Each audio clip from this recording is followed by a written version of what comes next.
Oh no, I forgot my habit. Thank you. I told you last episode, no. You're not Catholic. Would it have offended you?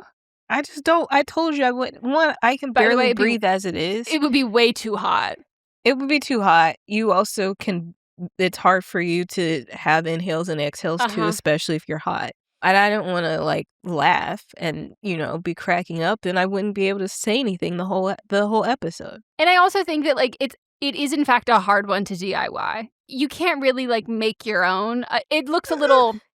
It kind of gives that vibe of the guys on Vine who just put a towel on their head to pretend to be a woman. Yeah, that's what I was gonna say. You could just really just put like a scarf on your head and then a little something, and then put a cross necklace on, and you're good to go. And I still think I have the one that I wore for my saved Halloween costume. Yeah. So, damn. Should have thrown that on. To talk about today's movie, Sister Act. I have to say, just from the top, boy, oh boy, I have not seen this movie in a long time, because the amount of things that I don't think I've watched this movie as an adult. I was like, holy shit. So much went over my head as a child watching like this. 80% of the movie that I was like, I was there for the vibes, I was there for the singing, I was there for the jokes. The way that like the entire beginning premise, I was like, hold up, what? Right. I was shocked, and I have proclaimed how much I love this movie forever, but like turns out I have not watched this movie with like, any amount of adult brain power because I missed all of it. Yeah, so we start out in 1968 with Dolores Wilson. She's in Catholic school.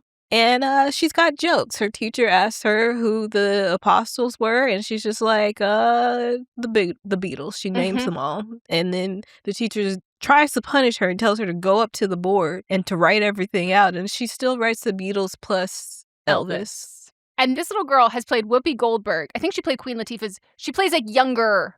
Maybe I'm wrong about that one, but she plays younger. She's played Whoopi Goldberg's younger self twice, and she played someone else's younger self. So she was McKenna Grace before McKenna Grace. And I at first thought this was like Whoopi's niece or something, because they look so much a fucking like. So much alike. But no. Yeah, she's played young Whoopi on Star Trek too. Because it was like, oh, this girl looked so much like me, which without a doubt, I thought they were related. Fully thought they were related. I was so impressed. But God, I loved it. Then we get to present day. This whole storyline. I was like, oh, like I remembered there being a mob element. Like I knew that she was running away from the mob. I thought it was mobby vibes. I didn't think it was like, no, legitimate, for real, the mob. Yeah, like I knew that part, and I was older than you. I'm older than you, so therefore I was older. So I got that part, but there was just layers on layers of this that I did not get. Like the whole affair. Like I remembered the affair, but it was I didn't remember him being married. No, and I will say that I am almost certain was not played on the TV version. They didn't include them, canoodling in bed, kissing the shoulder. So I've seen it like on DVD, VHS multiple times, but I would say the most recent and the most rewatches I've seen have been on TV. And so I'm like, okay, that part, because for me, it went from little her to her performing on stage in Vegas. And then I was like, oh. Yeah, that's what I remembered the on stage part. I remembered that they might have been together, but I didn't remember him being the actual bad guy. No. I remember her running in the back room, but I don't remember him giving her a fur coat that was his wife's. That's fucked up. That's so... By the way, she thinks that he's going to leave her. And he's like, oh, I'm going to tell my wife. I'm going to tell my wife. And then he was like, I didn't. But like, what's the big deal? I got you a present. But it was also not just that, because it was the perfect setup for this. It was, I went to confession. And my priest was like, if I leave my wife, I'm going to burn in hell. But like, why would your then thought to be like, okay, buy her a tennis bracelet then? Right. Don't give her your wife's fur coat. Because like, what if she's wearing it? Your wife will notice it. Right. Fur coats aren't a dime a dozen. And this was maybe, like and fancy. It was like purple. Purple. Maybe his wife was giving it away, like to a charity or something. Like she didn't want it anymore. Maybe she was giving it out, and then if she saw Dolores in it, she would have just been like, "Oh, that's that coat I donated." Maybe that was his thinking. My God, but I mean, you're in the mob. By the way, if you're having an affair with a man in the mob, I expect you to have some nice, original, personalized, just for you gifts. Yes. What do you mean you're having sex with this married mobster? Granted, she doesn't know he's in the mob, which I was like, okay, how in love are you? How you want him to leave his wife and you don't even know he's in the mob? Girl, pay attention, open your eyes. He is the mob. He's the mob boss, and you were his mob mole. Yeah, where do you think he's got this? Like, we're just From not the asking casino. questions. But also, like, you're not asking questions. You can't ask a man to leave his wife if you're not asking questions. Yeah.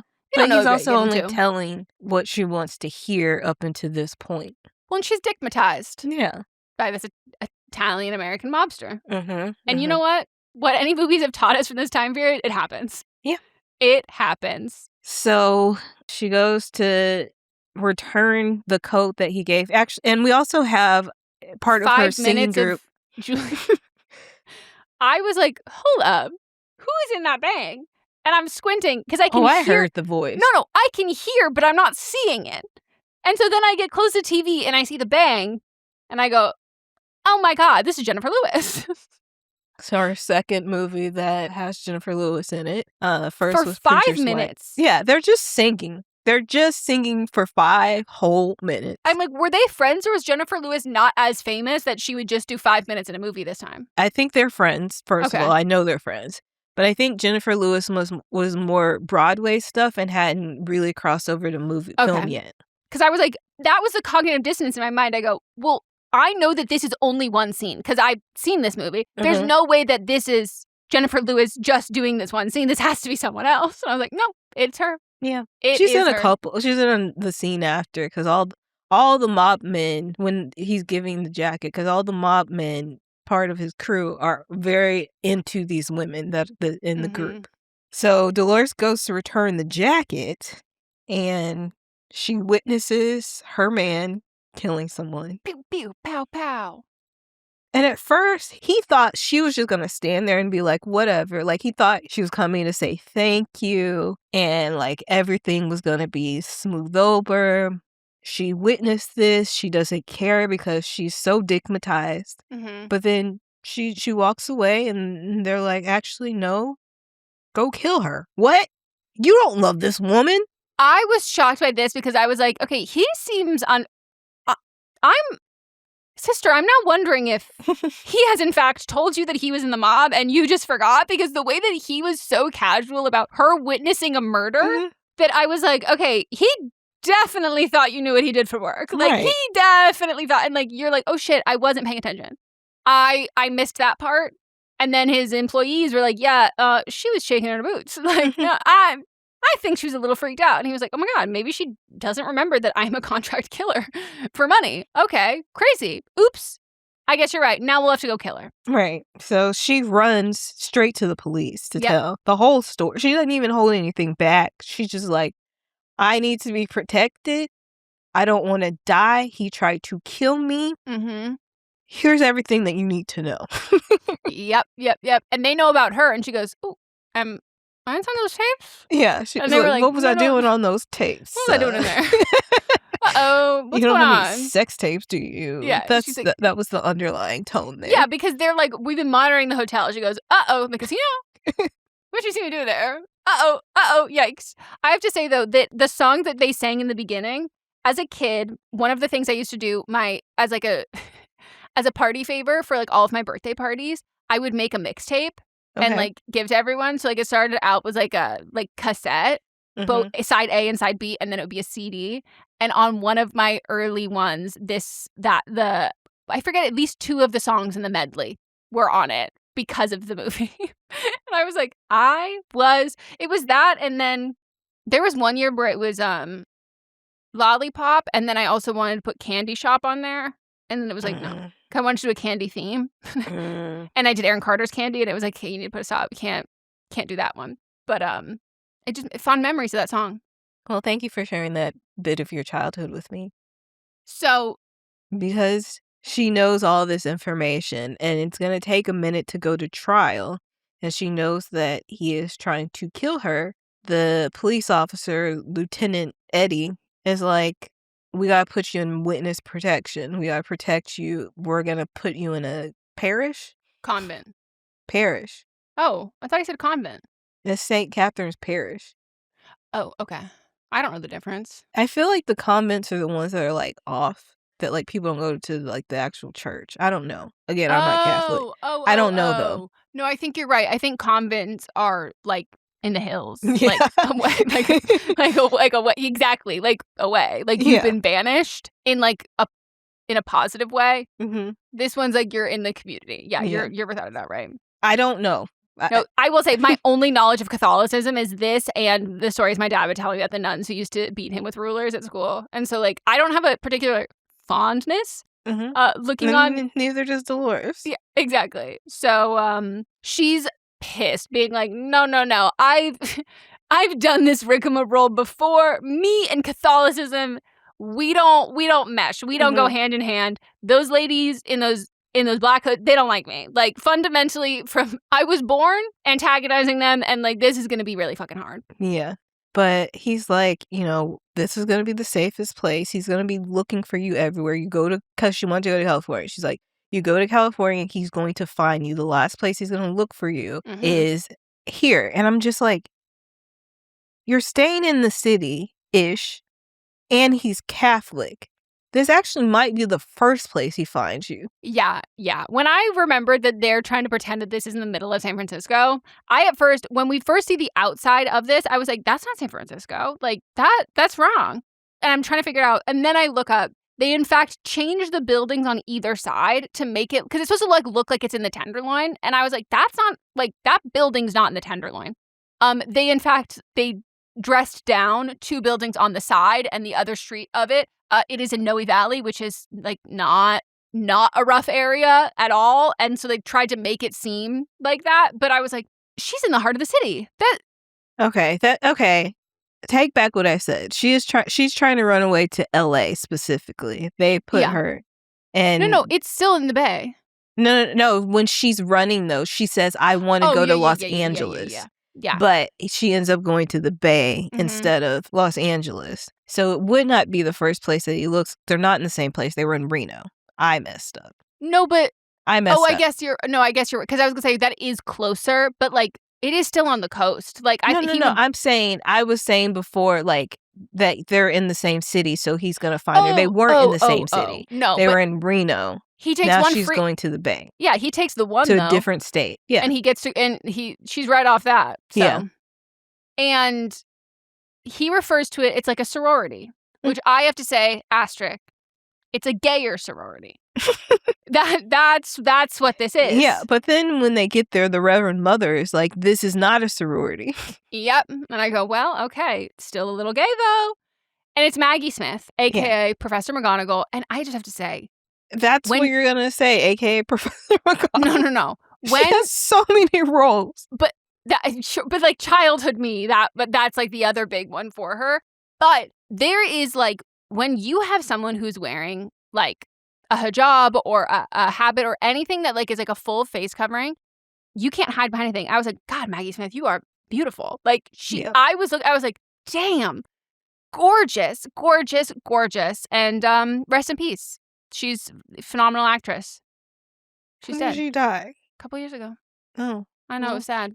After she did that Loewe campaign and everyone was like, oh my God, Maggie Smith, I love this. And then afterwards she had passed. And everyone was like, well, people hadn't heard from her in a while. Okay.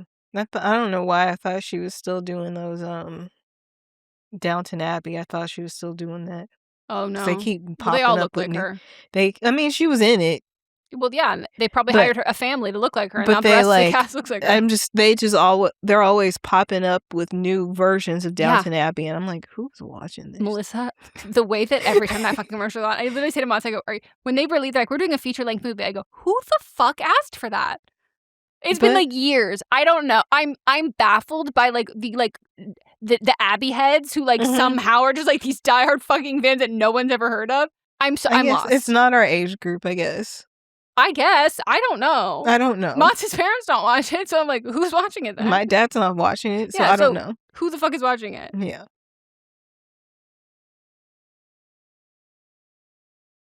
So she walks into with all the nuns, and this part does not make sense to me, that they're in the Bay Area and she is the only black nun. I was like, that doesn't track whatsoever, especially for like the area that they're trying to put it in. So that part, I was like, okay, but I'm never going to complain about something actually being set in San Francisco or the Bay Area. I love when movies were set in San Francisco. You said this last week I know. When we were watching Boosters. I just fundamentally love it. And so I'm never going to complain even when it's like not so believable from some of the aspects of it. But God, who's your favorite nun? Sister Mary Patrick is my favorite nun. And I think just because I feel like she was in so many things when I was little. Like Hocus Pocus, and then also when I used to watch Veronica's Closet. Mm-hmm. She was your best friend on there. You were like, what are you talking about? No clue.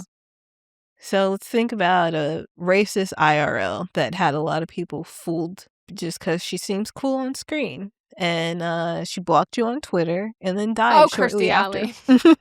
I always forget Kirstie Alley blocked me on Twitter. Yes. And then she died like really quickly after. And I was like, damn, that's what you get for blocking me on Twitter. She was chronically online. Yeah. My favorite sister is Sister Alma, who is the one who has the hearing aid, who never speaks, who just smiles the whole time. She never stops smiling at Whoopi. And like, could it be in a little bit of a gay way? Maybe. Could it be in whatever? She's Loves just it. happy. She's just happy to be there. And I love that vibe so much. So I think it's her first night after she's like met everyone. Everyone's like, you know, the parish is decently friendly, but Mother Superior, Maggie Smith, she like runs a strict program. Yeah, which makes sense. That's what she needs to do. And it does seem, though, in fact, that like the rest of the nuns, they can follow the strict program, but they're not as like married to the program the same way. So like they're a little bit more, you know, they like, because she also introduces Mary Clarence introduces her as being from a more modern, progressive parish. And I thought that was a good setup for her too, because she's not lying, but she's like, okay, we've got to make sure that she's in here. She slips up. Yeah. And then you have the rest of the cast kind of being like, oh my God, like, what's that like? Like, ooh. And so very quickly we can see that she's like, oh, good God. But I think she's underestimating the rest of the nuns at this point because she thinks that they're all incredibly buttoned up. And so she decides to sneak out on her first night, go to the bar across the street. Which I was like, because she's like, I don't want to be locked up in here. I want to be like out with the people. And she goes to this bar in her full nun gear and is followed by Sister Mary Robert and Sister Mary Patrick. And very quickly, they are like, oh, nuns night out. Ooh, specifically Sister Mary Patrick. Yeah, she's like, let's turn on this music and I'm going to dance with every woman in here. She's like, I'm still a woman of God. I'll dance every woman. Was that in a godly way or a little bit of a gay way? Who cares? Either way. It's Pride Month. Exactly. And speaking of, though, you should watch, or anyone could watch. I thought it was a very great video, but Coach Jackie did a whole video on her TikTok. I've probably seen it because I follow her on Instagram. Some of my TikTok people have started popping up on my Instagram, so I've been able to follow them again. Where she was talking about how, like, she was like, this might surprise some people, but, like, I grew up, like, very Catholic to the point, like, I wanted to become a nun. And she was like, and, like, I knew I was gay, so I was like, oh, okay. Still love God, I'll just be a nun. And she was like, and then I met the nuns and I was like, oh, you guys are all really gay. Like, this is really fun. Like, this is super gay. And she talked about like all the sports they played and everything like that. And I was like, oh, that's like that completely tracks and checks out.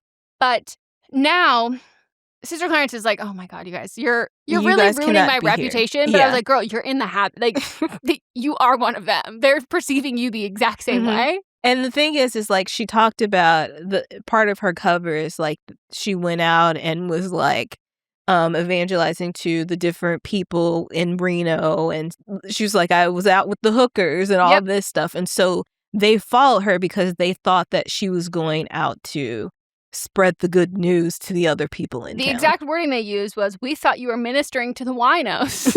I was like, love that, love that, love that. It reminds me of one of my favorite reoccurring TikToks accounts that I see is a current day, real life parish. I think this one actually might be a convent. They don't seem there's a lot of other people around. But these nuns who have a podcast and they talk about the sports they play. And one of them is talking about the sport And she's like, tell us about the sport. And she was like, and sister, you are so good at that. And I have incorporated that into my daily vocabulary. Like, I say it to Mods all the time. Anytime he's like, I was like, how'd you play in golf? And he's like, pretty good. I go, and sister, you are so good at that. And I just kept thinking about this. And I was like, oh my God, Sister Clarence, you would have loved the Nuns with a podcast. Like, this would have been so your vibe. Very quickly, now we can see who's going to become her besties here. And it is, in fact, Sister Mary Roberts and Sister Mary Patrick.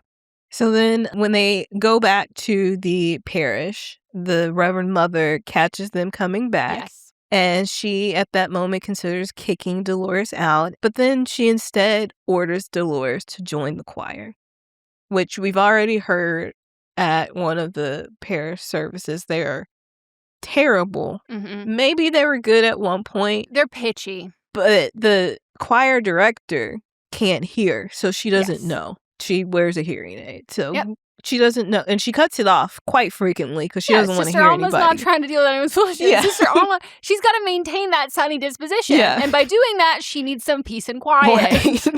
So this is where she shines. And so she starts giving everybody their parts and practicing and doing all of this. And this is, I'm sure I probably asked my dad after watching this movie, being like, I want to become a nun. And he's like, no. Because I will say that the term sister, I don't know the origin of it, but what the movie does so good in this is them being nuns is a plot device for sure, but it is a fucking sisterhood. It's a sisterhood. They become sisters and they just implicitly trust each other and they have all of these aspects and they back each other and stand up for each other. And I think that that in the writing of it, them being nuns and that being called a sister is almost just ironic and tongue-in-cheek for the actual characters treating each other like sisters, and the whole thing. Because this could have been a movie that easily just bashed on being a nun, but it doesn't. It welcomes it in, and it shows that they're very welcoming of her too. And it's not even religious. No. It's not a heavy religious movie whatsoever. And it's about treating people with kindness, which what Christianity should be. But then it gets all these other labels on it because of evil people that are within it. Well, and then fundamentally boils down to the fact that what is stronger, the concepts of morals or hypotheticals or the actual people you care about in your real life. Right. And that doesn't even have to have a religious connotation. It just happens to have it in the movie, which I love. I always knew that I loved this movie, but I was like, oh my God, yeah. And their chemistry, all of them all together, and the music in this movie is fucking amazing. This is also probably where I got my love of religious. More specifically, I like the worship music, but I was like, no, gospel. What's the gospel? Is gospel? What you like, black and I was gospel like, music. God. Yeah. But yeah, she starts taking them more in that direction. So they have, and the second movie definitely is in that direction. Well, it's not even in that direction. It's there. It's living there. So at Sunday Mass, Dolores leads the now improved choir, and they begin the traditional hymn of Hail, Holy Queen. But then they segue it into a more of a gospel rock and roll interpretation of it. And the people are loving it. The priest is loving it. The audience, except for Reverend Mother, is like, what is this? But it's people so are much coming out from the streets. Yeah, people are hearing it so much on the street, and they're like, what is this? There's this group of 3 or 4 girls that they are the non-speaking but are throughout the whole movie of where they are really into the music and kind of lead the other people in. And so they're there and the priest is waving them in, come in, come as you are. And it starts a wave. It does. And the nuns are having so much fun. They're loving it. They're so happy that she's there. It's bringing everyone together, but it's also making them... They're loving doing it with each other, but they're also loving to see how everyone is receiving this and the reception of all of it. And then, was it after the first time that she's upset? Yeah. That she calls them into the office. Yeah, so she calls them into the office and is like, you can't do something like that again. But the priest loved it. And he's like, hey, we witnessed to so many more people. Let's keep this going. Because the church was failing. The parish was failing. And Sister Mary Clarence was like, oh my God. So, I can't take all the credit. Mother Mother Gothel. What is it? Mother Superior. She's Reverend Mother. Reverend Mother. No, it's Mother Superior, which is crazy. It's Reverend Mother. Where's the Mother Superior? On Google. Oh, but they call her Reverend Mother. I don't remember Superior, but maybe that's another term. You know, like you can say priest, minister, reverend. Mother Superior. Okay. But she was like, this was all her idea, and she's so humble, she'll never tell you this, but she wants us to take it to the streets. She wants us to I don't know if that's the same word you use, but like she wants us to reach out to the community and mesh ourselves within the community and bringing more people in. And he was like, oh my God, that is such a good idea. So now she has to be able to allow to do it because she made it sound like it was her idea. And the priest was like, this is a great call. Good job, Mother Superior. And then we get the montage of them literally in the streets. Cleaning up the graffiti, witnessing to the people. Painting different murals together with members of the community. Matz's favorite one was learning how to crump with some of the local women. Yeah. Those are the same women that are throughout the whole movie, the ones that were the first ones that came in, And I think this was my introduction to Double Dutch, which Double Dutch was my twerking as a child. How I want to be able to twerk so badly now as an adult that I can't. That was me with Double Dutch. You would catch me on the fucking playground being like, you spin this one this way, you spin this one this way. I'm going to fucking never learn how to Double Dutch. I wanted to so bad, though. Yeah, I never did either, but... You've got the right build for it. I just didn't grow up around the right people for it. Oh. Yeah. See, I was too tall. The kids who were spinning it were too short, so my head and neck is getting tangled. But yeah. We should learn now. We'll learn as adults. Bring your inhaler. I was about to say, both of us will be out of breath within I don't know 10 minutes. I don't know how we would survive that. No, we'd walk it. It would be it's a slow hopscotch. Yeah. But so as this is happening... Can you do that? You recently posted images of you learning to walk, basically. So can you hopscotch? On a flat surface, I can jump from place to place, not vertically. Okay. I can jump horizontally. Okay. I can leap, too. Okay. I just can't get, height. My vertical is... But I'm like, are you actually jumping correctly? Are you jumping from your toes? No, here's the thing. I'm probably not jumping. We don't need to get into this. I know I'm probably not jumping correctly. Okay. I feel like this hill thing has unlocked some things that we can probably now work on. Here's the thing. I truly don't care unless it leads me to being able to twerk. Like, unless it can get back to me being able to unlock a muscle that I don't have. You need to strengthen. You have to sit back into a twerk. And you're not sitting back into your everyday walking. And I think you don't have the right muscles strong enough to twerk. Perfect. I'll learn it then. Okay. I'll learn it then.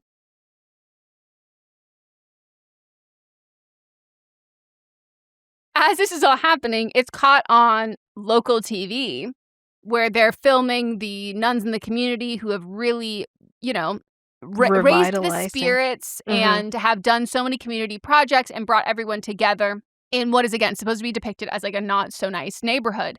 And as this is happening, we get our first glimpse of Mrs. Mobster, and her going, oh my God, honey, look at these nuns on TV. They're so cute. We got to send them some money. Oh, look at them. And he's not paying attention. He finally looks over, and who does he see? Who also at that same time realizes that she's being filmed and tries to hide behind a baby. Too small of a thing to hide behind. And he goes, oh my fucking God, we found her. That's where she is. And now, at the same time, her officer man who sent her there is, what the fuck are you doing? I'm going to kill you myself. And I think this is also the time that we find out that he has a mole. The mobster has a mole within the FBI or the police department. Within, by the way, if he's a mobster, FBI. Why is the local PD doing this case? They find out that there is a mole. So now they know she's a nun. We got to figure out where she is, all of this kind of stuff. And then we got the name and the address from the mole. Dun, dun, dun. Because he intercepts some paperwork at the police department. We knew there was a mole. We just didn't know who it was. Yeah. We knew it a little bit earlier. So. And we found him.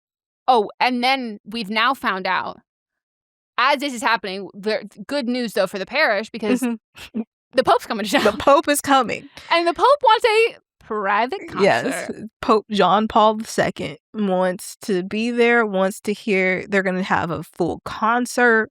And she keeps referring to it as her show. Dolores. So me. She's like, the Pope is coming to my show. Like, I have to be here. The Pope is coming to my open mic. Popey is so excited. Mott's at this point, of course, I think we were the only people who watched the show The Young Pope. But he keeps going, do you think it's going to be a young Pope or an old Pope? It was the actual Pope. I said it was old. It's going to be the old Pope. Because the young Pope, that only happened one time. Yeah. Get this. He's a Pope, but he fucks. And so they're obviously so excited. They're practicing. They're rehearsing. The spirits are incredibly high until, as the Pope's coming, getting ready to come, we find out that Mother Superior is leaving the parish. Not leaving. She said, I gotta go. Yeah, she said, okay, you win, motherfucker. Yeah. Like, everybody loves you. I need to go somewhere that is more conservative. There's no need for me here. I'm boring. I'll go to the boring one. It's very that.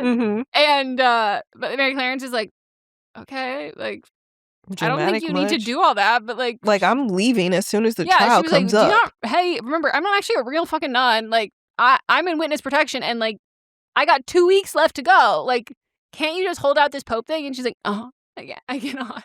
I must leave immediately after. And as we're gearing up, getting ready, like the next day or something, is when the Pope is in town. But now there is an address, a name, a location of where she's hiding out that the mob has. So it is a race to get to her first, the officer versus the mobsters. And the officer gets to her. And she's like, here's the thing, I hear you, my guy, but I don't know how much clearer I can make it. I have to, the Pope is coming to my show. I have to sing for the Pope. And he goes, cool.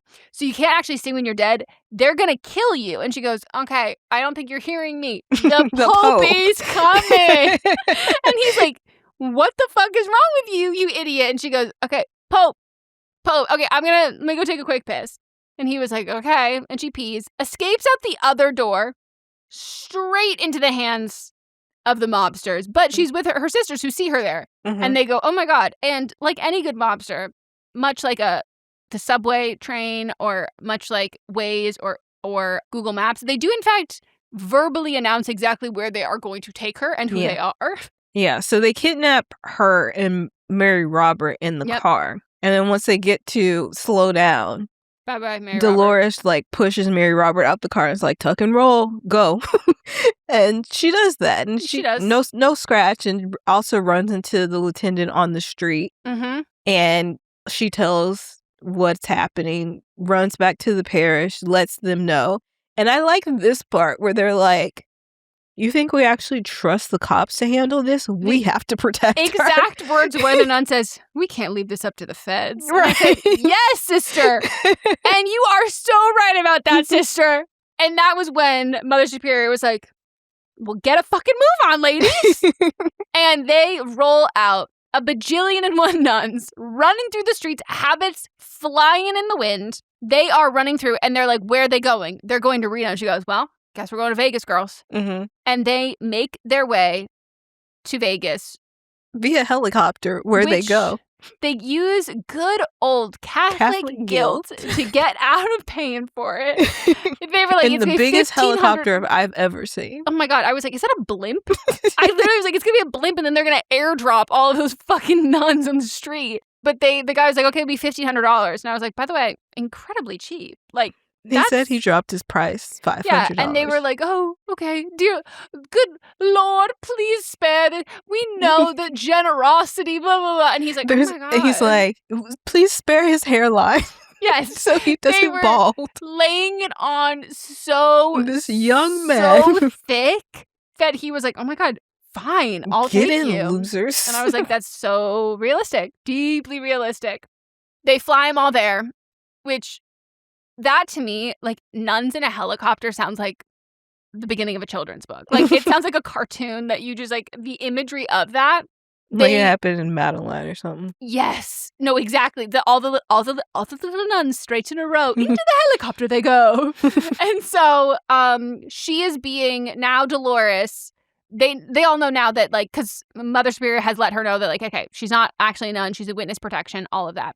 So now she is with the mobsters, the two guys, not the one that she slept with, his cronies, and they are, supposed to kill her. But she is still dressed like a nun, and fundamentally we have to understand, what do we know about the mob? They kill people and they're Catholic. Right. So the concept of killing a nun is, they've killed a lot of people before, but this is not something the big man upstairs would be okay with. Can't do it. Burn in hell. Yep. No. And she's being like, she's really laying it on thick. She was like, like, Father, forgive these men. Like, I just, God bless. Like, the Lord work, all of those things. And they're like, fuck, I think she's a real nun now. I think maybe she became a nun. And so they go back to the guy being like, we can't do it. She's a nun. We can't kill a nun. And he's like, she's not a fucking nun. It's Dolores. Like, she's not. They're like, maybe she converted. And he was like, no, she's fucking playing you. Like, come on, go kill her. So then they are like trying to 1, 2, 3, we'll do it. Neither of them do it. They're like, I thought you were going to do it. And then they imply that they're going to have her strip because they can't kill her while she's in the habit, where they're like, take it off. And she gets on her knees. And she's like, I need to pray one more time. Let me get on my knees. I'm going to pray for their poor, innocent souls. And pray. Boo! Knocks Double him whammy. in the nuts. Yep. And that one's for God. And she takes off running up the stairs. Books it. And so it's just a bunch of fun and games. So they're running around the casino. She is like running, playing the games and stuff, trying to hide out. They're trying to shoot at her, but they can't because they're in a full casino. Then the other nuns arrive. And so then there's even more confusion. Because you can't figure out which nun's which. Yeah, he can't figure out who is who because you can't tell because they all have on their nun outfits. And so finally all the nuns are in a big group and they're trying to escape. But then the 3 bad guys come with the guns and it was like, hand her over, and they were going to keep moving. But then she's like, you know what? No, I don't want them to get hurt. She comes forward and is like waving them off. They still can't kill her. Even her ex, they're like, you kill her. And it's like, you don't talk to the mob boss like that. But he still can't do it either. But luckily, the lieutenant is watching through glass and sees what happens, and he shoots her boyfriend in the arm. Then don't we just cut back to... Yeah. Okay. That's pretty much it. Like, that's pretty much it. Then we're back at the parish. And we get to see... She's the choir director. She hasn't converted, of course, but now she's just the choir director. And they're doing what they do. And for the Pope. Yeah. And that's the movie. And God... We find out that she's very famous now, too, because she's in all these magazines that this is during the closing credits. She's like in like People and USA Today. I don't know. I'm just naming publications, but it was probably those were on the screen where they're all telling her story and how like who's met her now. And then the last one we see is a tabloid. But it's a good movie. It's very clean. It's very 90s. Very 90s. Yes. And it's so tight and succinct that, like, I don't think anyone could have predicted that the sequel is almost more well received. Yeah.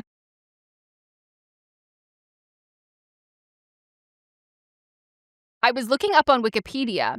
Well, first question. This is the question Mott's asked me, and I thought I would ask you as well. Do you think you would make a good nun? No. So my answer for me is I think that I could be, it would force me to test the concept of my own object permanence. Because if I was in a convent and there were no men like around and like I didn't have anything that reminded me that men existed, like, because like for me, that's the part, sorry, I'm straight. Like that's the part that I'd be like, ooh, okay, kind of missed the day. But maybe it would be a test for me like that. But I have to say, it did really make being a nun look kind of fun. So I'm like, I think I could like, but I'd have to get along with everybody. And the food sucked, apparently. Yeah, the food was nasty to the point where they're like, okay, you don't like it, you're going to starve, you're going to fast. No, I can't just like be married to God. love them, can't be married to them. You know, my concept of religion is like so not there. So for me, I go, this is a sorority. Maybe second has a charm for me in a sorority. Yeah. I like too many secular things to be a good nun. I'd have a hard time with all of those like little rules. Yeah. But I'm not waking up at 5 o'clock in the morning. Oh yeah, no, that was bad. That, by the way, what's the point? I think maybe I'd actually get quite depressed because you do the same thing every day too. No, not my life. Yeah, I don't think I could do it. And also, if Coach Jackie's right and like nuns are very athletic, I'm not gonna have any friends. They have like basketball leagues and stuff, so yeah, I can see that. There's these ones that have been going to the Knicks because they're in the championship, but during the playoffs and stuff, they go all the time, but they also play basketball. They love basketball. Playing basketball. So I looked this up on Wikipedia because I'm like, this is like a huge cultural movie, and like, what's it from? Like, was it appreciated in its time? And so, funny enough, the screenwriter Paul Rudnick had pitched it to the producer in 1987 with Bette Midler in mind for the role that Whoopi played, which I was like, whoa, that I can see it too. She's Jewish, so I could see the difference in that too. That would be. I was curious about like the music, if it would have been more like musical music in that way. And it was brought to Disney, but she turned down the role because she's like, my fans don't want to see me play a nun, which I thought was incredibly self-aware. She was like, I'm not a nun girl. You're not going to get those butts in the seat for that. And then eventually Whoopi Goldberg was signed on to play it, but the script was rewritten by half a dozen screenwriters, including Robert Harling, Carrie Fisher. That Carrie Fisher. Yep. And Nancy Myers. I didn't know about Nancy Myers, but I know that Carrie Fisher she was a script doctor and fixed a lot of scripts, like a ton of Hollywood scripts. Yeah. She's not credited on most of them. But she was a script doctor. Like, it was like, if your script is messed up, you take this to Carrie Fisher. That's amazing. But because he said that, which I found this funny because I'm like, okay, this is such a performative thing. Because the movie no longer resembling his original script, he asked to be credited with a pseudonym on the film, Joseph Howard. And I go, or you could just credit. Well, he's like, I don't want to take other people's work, so I'm gonna make up a name. Or he didn't like the way it ended, and he was like, I don't want people to know this is my work, which happens. And this was the most rented film of 1993. Yeah. And I was like, wow, that's so wild. So the year of your birth. I know. So I was thinking about this because, like, there's some movies that I watched. Like, I watched this way too fucking young. Like, I think I watched this at 7, 6, I might have 5. seen this. If I didn't see this in the movie theater, we were getting it all the time at Blockbuster. And so I'm trying to figure out that there's no way that this was, like, a favorite of, like, my family within the 5 years that it was out when I was alive. Like, there's no... So I'm like, I must have seen this on a VHS or a DVD, probably DVD, like at the movie store. And I was like, I gotta see that. Because this was like this is one of my early movie memories. Like early ones of watching. And the final thing that I think is crazy, Boosters had a third of the budget for this movie. Wow. I know. Obviously not inflation related, but like, that's crazy. Like, movies used to be insane fucking budgets. And like, this was not considered an insanely high budget movie of its time. And like, that's how, again, not to bring it all back to Boosters, but like, that's how impressive. Boosters has a very, very, very low budget for what it is. Like, at its time now, but it's like even fucking lower in comparison to the last like 10, 20 years. Which I was like, dang, that's fucking crazy. But I loved this movie. I would rate this movie 100 Hail Marys. Why do you always take what I'm going to say? Because we are in sync. I know. By the way, that also just came to me, so I do think my brain locked into your eyes and took it from your brain. When you said what are you gonna rate this, that's immediately where my brain went. Yep. And I took that. That thought floated in the air in your head, and I said snatched. I'll rate it 10 million lounge singers. Gorgeous. Is this just a Catholic thing saying Jesus, Mary, and Joseph? Yeah. That's one I didn't learn that until I was much older, that it's 3 different. I just thought Jesus, Mary, and Joseph, and I didn't know what it was until I got older, and I was like, oh my God, that's what my dad would say. Jesus, Mary, and Joseph. That was his, like, shit. Fuck. Jesus, like Mary, the Catholics Joseph. really care about Mary and Joseph. Other Christians, it's more just like Jesus, the Holy Spirit, and God. Even though we're all Christians. Also, Catholics, I'm just thinking of my grandma's patron saints too, right? That's not as much of a Christian thing. I mean, we still like people are saints. Like people are saints, but don't really care about praying to the patron saints. Well, I know that was like an Irish Catholic and a Italian Catholic thing of being like, ask for St. Anthony. St. Anthony will help you find it. Right. And I remember that too as a kid.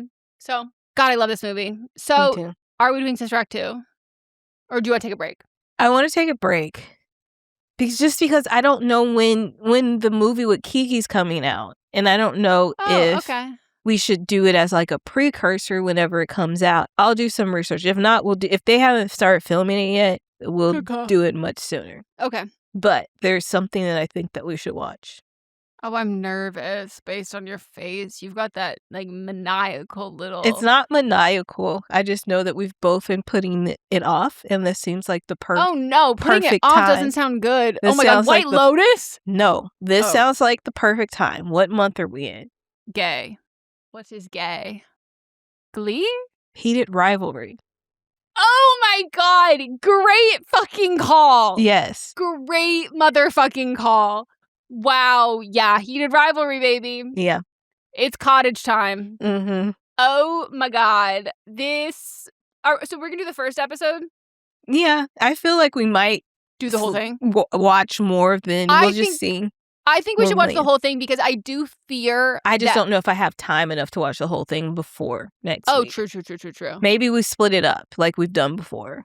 Okay, for Bridgerton. We'll see. Yeah, we'll see how invested we'll see our we get. vibe. Yeah, we'll see our vibes. Because all I know is that like all my friends who have watched it have said that the only episode, gay friends to be actually, all my friends have said this, and all those people are gay. But but that the only episode that was like worth watching is, I don't know if it was like 7 or something, but it's kind of like a standalone episode that like that's like where they were like that's like they're holding out hope that the rest of that season 2 will have more moments like that. And I was like, okay, because I wonder, they're like, if you just watch the beginning, you won't find much redeeming qualities in it, but maybe we will. Who knows? Maybe we'll get surprised. Yeah. Watch we just like become like the absolute like 2 girls who've like never seen a gay person before, just like absolutely frothing at the fucking mouth, which is like, oh my God, you guys act like you've met a gay person before. But I also know that that's not the experience of a lot of people who are watching this, and like, you know, that's why I'm like, let's ease in to see how we're feeling first. We'll see. Yeah, good call. Mats is gonna be. Everyone at work has already watched it, and they were like, "You guys haven't watched it yet?" And he's like, "No, not yet." He goes, "We know real gay people. This is not this like fantasy. Right. This is not Lord of the Rings." And being like, "Oh my God, they're real? No way!" But yeah, I like the actors who are in it. They seem all their interviews and stuff have seemed really cool, and I'm really excited to see the accent work. But good God, and I'm just gonna say this right now, Canadians, gird your loins, because I'm sure I'm gonna call this show so fucking Canadian so many times, and that is one of my other hangups about this. Like, and I know thank God it's supposed to be set in Canada. I hope for most of it, because it's a Canadian production. Yeah, hockey players, put it in Canada. Let's keep it rolling. All right, join us on Monday for Don't Blame Me, and then we'll be back next Thursday for Heated Rivalry on But Am I Watching? Woo! Bye-bye! Bye. This is a Sister Sign production hosted by me, Megan Rinks. And me, Melissa D. Montz, plus Diamond Imprint Productions. Post-production by Coco Lorenz. Production assistance by Melanie D. Watson. And music by Ryan Hunter and Giacomo Picasso.